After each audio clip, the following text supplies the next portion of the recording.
How you doing, Mr. Goldkind? I'm great, Mr. Shapiro. How are you? I'm good. Now that you're here, you always sort of legitimize this program and take it one step higher and kind of, I guess, make us feel dumb.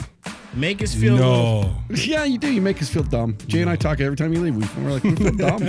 Yeah. Well, that's not my attention. Smartest man in the room, and I'm happy I have his phone number because I might need it one day as a defense attorney. If you keep up that Bruiser Brody stuff, you never know what's going to happen. He's a criminal defense lawyer. He ran for politics in terms of being the mayor of Toronto, and he surprised everyone with his policies and his dedication, his determination. He finished fourth. It wasn't about where he finished. It's about what he's done since, and all these political parties are coming after him now. They want him to get there full time, I think.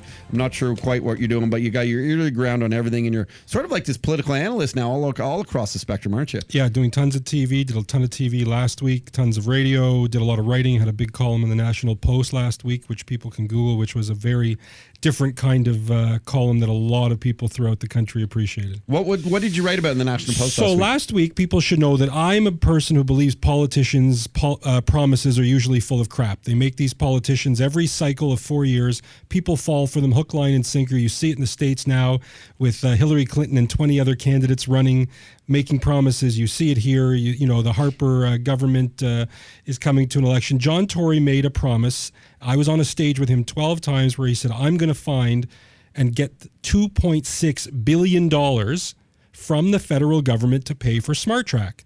Now, I don't think Smart Track was the right solution, but any extra transit in this city is better than the lack of transit that we have. To his face on live TV, I said to him, that's ridiculous. You're never going to get that money. The government's not going to come through. You're making a pie-in-the-sky promise, and you're doing it because you're not accountable.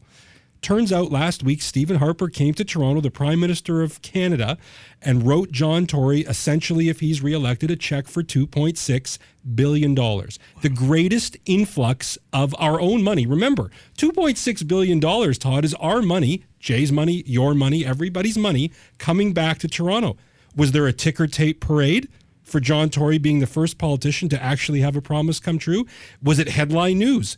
Nope, you probably didn't even hear about it. Well, I definitely heard about it, and I saw the promise, right. But I also think it's sort of a political ploy for Harper because he also wants to get reelected. But here's the thing. That's Ontario-Toronto vote counts. And that's a great point, and I made it in my piece in the Post, which is it is a political ploy, but if you look at Tom Mulcair or Justin Trudeau, the other two people who are running to be Prime Minister, they've had their dog and pony show coming through Toronto making the same promises. The only difference is this was a concrete promise fully there, and I can tell you... So you're proud of Tory? I'm proud of a politician who actually makes a promise happen. It doesn't have to be a promise I agree or disagree with, but if you run on something and say, this is my platform, I don't care how many thousands or millions don't like it or nitpick on Twitter or Facebook and say it's not right. If you put your name out and say, this is my platform, and you can actually make it come true once people vote for you.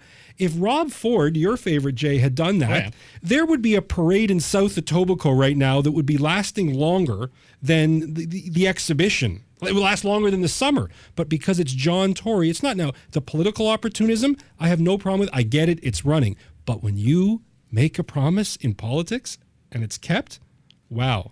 Yeah, or marriage. Don't tell my wife all this. Well, I also wrote a column about marriage with the Supreme Court gay marriage decision, but we don't have time for that. Since you brought up Ford and promises, I do recall Ford going, I'm going to eat this sandwich, and then eating not only one, but several sandwiches. Did all right, Rob as he Ford. promised. Yeah. What is the impact, if we think beyond just Toronto where we broadcast from, trying to relate to all our listeners, what would a guy say in Calgary go, well, they're giving $2.6 million of federal money to Toronto, to a specific city? Does that piss people off across the country? It's a great question. I don't think it does. I've been asking. I've had that. That's the third time someone said that this week. Well, you know what? You actually, as much as you make fun of yourself, you ask great questions. We had a conversation a couple weeks ago where you were asking great, serious questions about karting, about everything. Yeah. So anyway, I don't think it does because the federal government has a city infrastructure fund, and it's meant to invest in transit. In all these cities. And if you look at what happened in Vancouver today, you and I were chatting about this. I don't actually think it's as boring as most people do. Vancouver, and you may have many listeners listening in Vancouver, this could be any city, LA, New York, Chicago, has terrible traffic, not nearly as bad as Toronto. They want to invest $10 billion to build trains, buses. Who's subways. they? The governments of BC and Vancouver. But as people don't like to hear out loud, these things aren't free.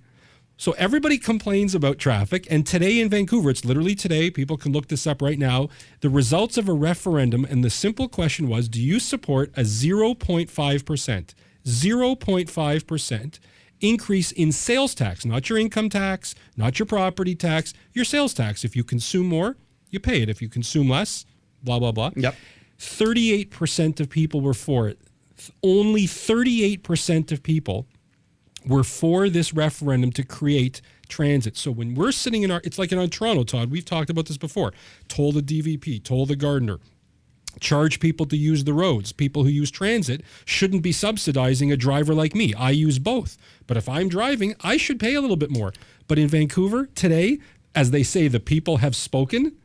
I mean, I can almost do a promo on this at the beginning of the. I mean, it's just unbelievable. Well, Ari Goldkind's here. What's neat about it is, I think the key word and sort of its synergies on both sides is accountability. Yep. So if a politician's going to make a promise and then he doesn't come true, well, he's not being accountable. But if a citizen or a civilian wants to have change and really just demands change, but that change will cost the government money, well, then they should be accountable for paying a little bit more to contributing for that change, because the money has to go somewhere. Yeah, and not only does the money have to go somewhere, we have like a disease in this country where nobody values their time.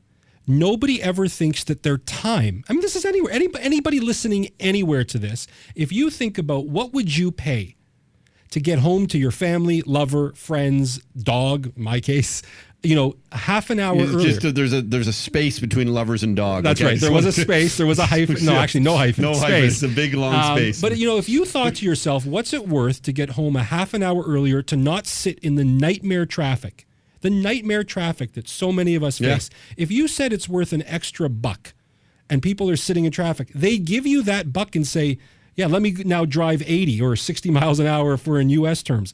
But when they have this referendum in a city like Vancouver, which is stuck in traffic, and as you know, Todd, becoming much more populated there, the problem's only going to get worse. When only 30, I didn't know that, by the way. Oh, way worse. When only 38% of people say, I'm willing to pay a few extra dollars a year for $10 billion of new transit. So it just tells me that, Brody, what would you do? Because I would actually, I think that if it could cure traffic problems, and part of the reason why I live so close to the city and pay such high taxes on my property and pay which is a choice you can make that many people can't. And I made it because I can't deal with traffic. But many people can't afford to make the choice trust you make. me, it's not so easy for me I either. know, but I'm just saying it makes you me sweat can. a lot more at night. Of course.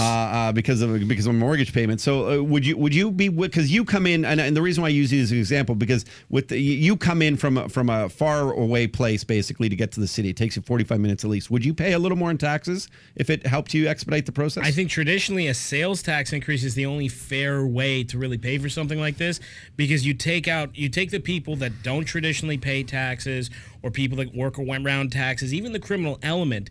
Everyone needs to purchase things from stores. So whether you're a tax-abiding citizen or a drug dealer, sales tax is the way that you get everyone to pay and pay equally.